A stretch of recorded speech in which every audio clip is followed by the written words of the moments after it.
Assalamualaikum warahmatullahi wabarakatuh. Apa kabar teman-teman sekalian? Baik, sekarang kita akan lanjutkan video kita yang membahas tentang soal-soal UP, khususnya PGSD ya.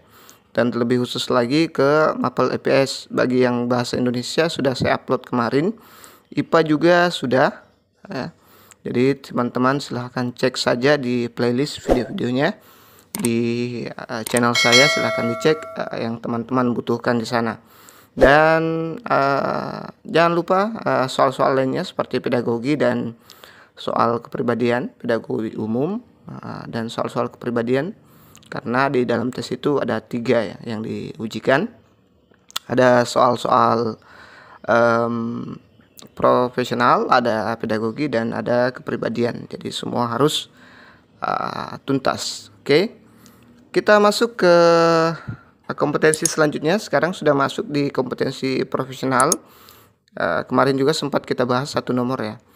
Ini dia capaian pembelajaran, memahami cita-cita, nilai, konsep dan prinsip-prinsip pokok ilmu-ilmu sosial dalam konteks kebinekaan masyarakat Indonesia dan dinamika kehidupan global. Indikator esensial, menganalisis konsep ruang dan waktu dalam dinamika kehidupan global. Baik, kita langsung masuk ke contoh soalnya. Sebelumnya jangan lupa subscribe dan like-nya ya teman-teman. Saya butuh subscribe sebanyak-banyaknya. Urbanisasi merupakan salah satu fenomena yang melanda negara-negara yang sedang berkembang. Perspektif geografi terhadap fenomena urbanisasi adalah A. Perubahan budaya dalam bekerja. B. Perluasan suatu area atau wilayah. C. Kedekatan antar ruang permukaan bumi. D. Penyebaran iptek yang merata. E. Tempat tinggal yang semakin rapat. Saya kasih waktu 5 detik seperti biasa, baru kita jawab bersama dan bahas bersama.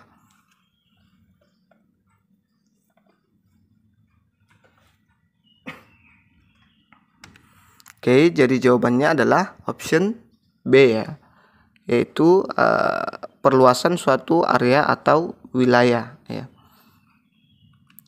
Ini dia pembahasannya. Menurut De Bruyne, seperti dikutip Endal Joni 1984, bahwa setidaknya ada 7 pengertian urbanisasi, diantaranya yang pertama adalah pertumbuhan persentase penduduk yang bertempat tinggal di perkotaan, baik secara mondial, nasional, maupun regional.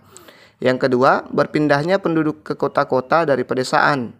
Yang ketiga, bertambahnya penduduk bermata pencaharian non-agraris di pedesaan. Yang keempat, tumbuhnya suatu pemukiman menjadi kota. 5. Mekarnya atau meluasnya struktur artefasial morfologis suatu kota di kawasan sekelilingnya. Yang keenam adalah meluasnya pengaruh suasana ekonomi kota ke pedesaan. Dan yang terakhir adalah meluasnya pengaruh suasana sosial, psikologis, dan kultural kata pedesaan. Ringkasnya, meluasnya nilai-nilai dan norma-norma kota ke kawasan luarnya. 3 peristiwa yang termasuk ke dalam proses urbanisasi itu, yang pertama adalah perpindahan penduduk dari pedesaan ke perkotaan. Yang kedua atau B, perluasan areal atau kawasan kota. Dan yang terakhir, perubahan cara hidup sebagai orang kota.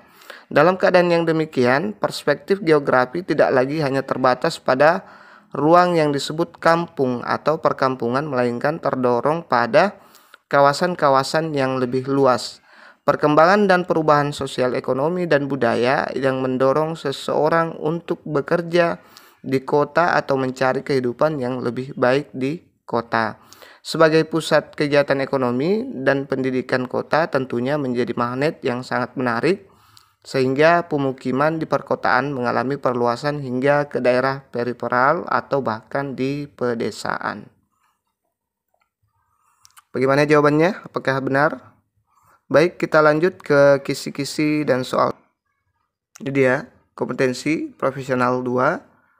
Capaian pembelajaran, indikator esensial, menguasai konsep teoritis materi pelajaran IPS yang diampu secara mendalam, menerapkan nilai-nilai yang dikembangkan IPS SD dalam kehidupan sehari-hari. Sekarang mari kita cek soalnya. Dalam perkembangan kehidupan masyarakat yang semakin maju dengan ilmu pengetahuan dan teknologi yang sangat canggih, maka agar peserta didik memahami fenomena dan fakta-fakta yang ada di lingkungan sekitarnya, pembelajaran IPS SD perlu menggunakan pendekatan A. Konstruktivisme, karena peserta didik dituntut mampu mengkonstruk pengetahuan secara mandiri serta menggunakan keterampilan kognitifnya. B. Keterampilan proses untuk menumbuh kembangkan keterampilan memahami suatu proses dan tidak semata-mata berorientasi pada hasil. C. Kontekstual, agar peserta didik dapat memaknai materi secara komprehensif sesuai dengan lingkungannya. D. Kooperatif, sehingga peserta didik mampu bekerja sama dengan orang lain dalam lingkungan masyarakat yang plural dan demokratis. E. Pendekatan meluas yang memberikan perspektif dan paradigma yang luas sehingga terbuka terhadap perkembangan dan kemajuan. Silahkan dijawab dulu.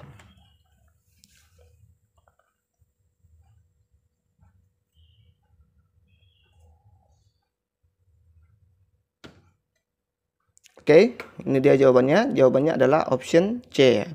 Untuk memahami fakta dan fenomena yang terjadi di lingkungan sekitar, pembelajaran IPS sebaiknya menggunakan pendekatan kontekstual karena akan mendekatkan peserta didik dengan lingkungannya, serta memberikan pemahaman yang lebih komprehensif karena pengamatan longitudinalnya terhadap lingkungan, perkembangan ilmu, pengetahuan, dan teknologi yang sangat maju dengan tidak serta-merta mengubah pola pikir, kelakuan, kehidupan sosial, dan budayanya.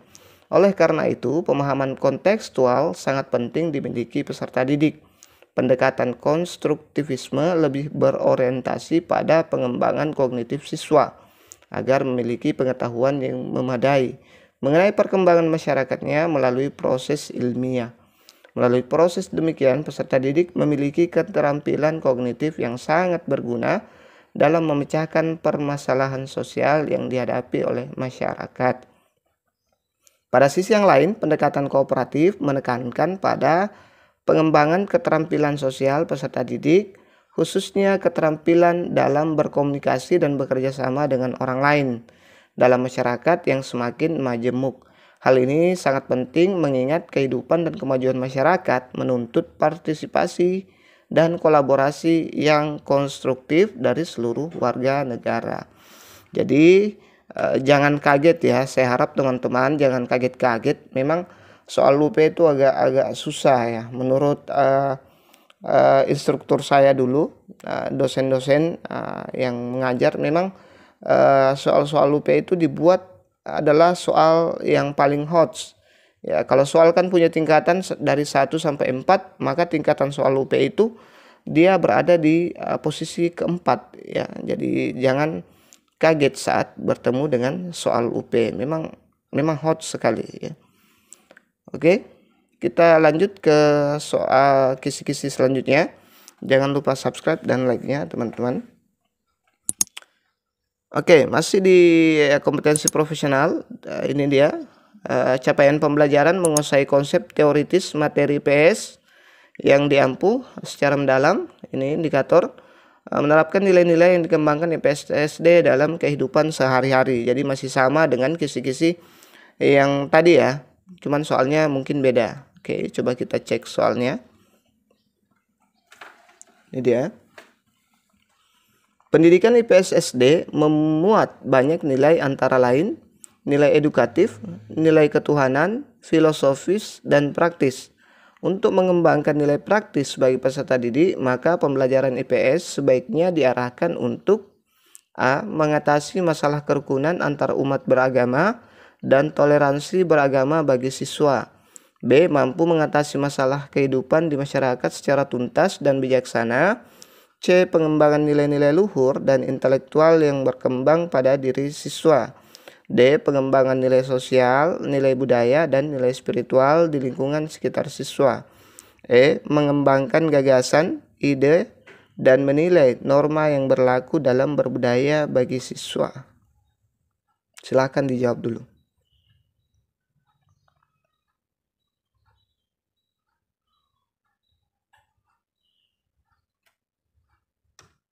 Jadi jawaban yang tepat adalah option B, ya, yaitu mampu mengatasi masalah kehidupan di masyarakat secara tuntas dan bijaksana. Coba kita lihat pembahasannya. Dalam proses peningkatan perilaku sosial melalui pembinaan nilai edukatif, tidak hanya terbatas pada perilaku kognitif, melainkan lebih mendalam lagi berkenaan dengan perilaku afektifnya. Melalui pembelajaran IPS, perasaan, kesadaran, penghayatan, sikap, kepedulian, dan tanggung jawab sosial anak ditingkatkan sehingga memiliki kejelian terhadap berbagai fenomena seperti ketimpangan sosial, penderitaan orang lain, perilaku yang menyimpang dari norma dan nilai, melalui IPS yang ditanamkan sampai menyentuh nuraninya. Pokok bahasan IPS bukan hanya membahas tentang pengetahuan yang konseptual teoritis, melainkan juga menggali fakta, fenomena, dan masalah kehidupan sehari-hari yang memiliki nilai praktis. Jadi sama dengan kontekstual tadi, ya. Misalnya mulai dari lingkungan keluarga, di pasar, di jalan, di tempat-tempat bermain, dan seterusnya. Dengan demikian, pembelajaran dan pendidikan memberikan nilai-nilai praktis yang memberikan keterampilan kepada peserta didik untuk memecahkan masalah-masalah tersebut.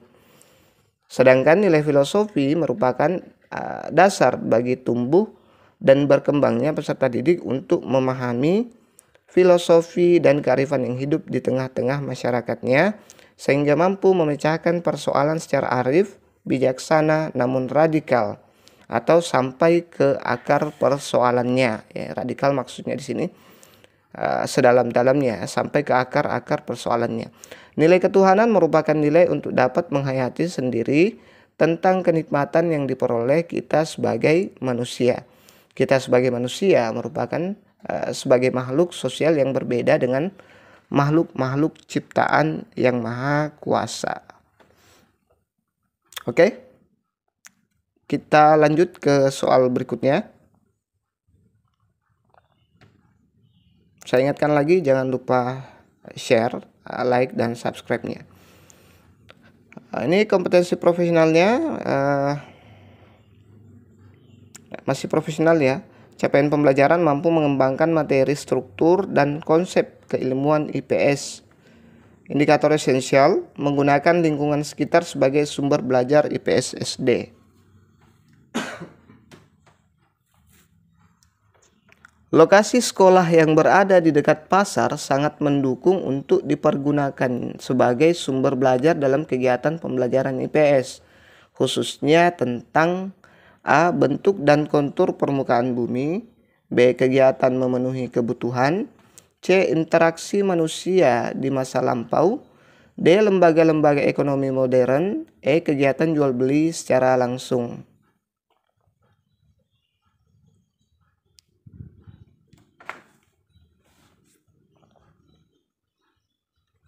Jadi jawaban yang tepat adalah option E, ya, yaitu kegiatan jual beli secara langsung.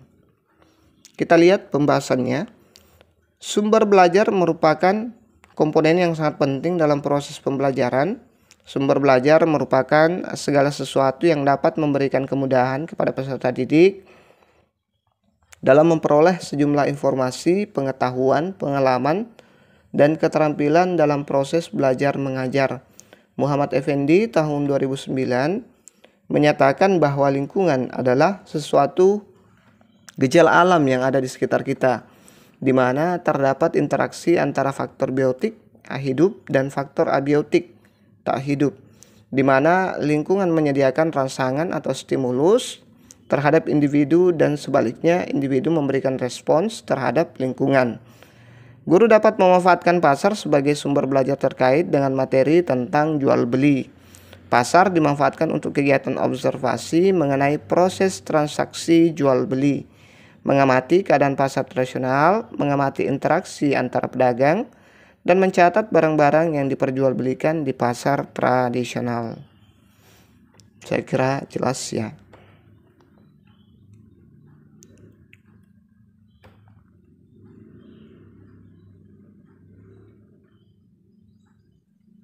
Oke, selanjutnya adalah kompetensi profesional. Masih di kompetensi profesional, capaian pembelajaran menguasai konsep teoritis materi pelajaran IPS yang diampu secara mendalam, menyusun fakta, konsep, dan generalisasi dalam pembelajaran IPS SD.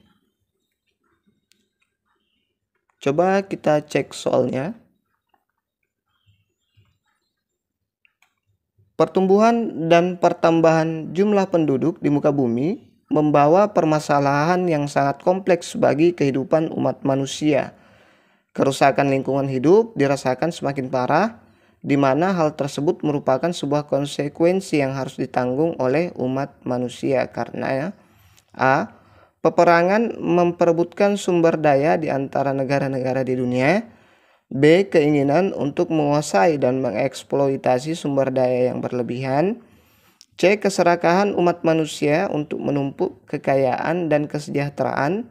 D. Semakin besar jumlah penduduk, semakin besar sumber daya yang dibutuhkan.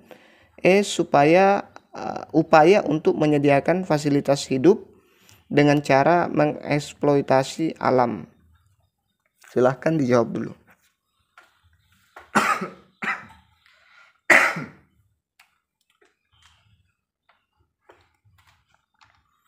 Jadi jawaban yang tepat adalah option D ya.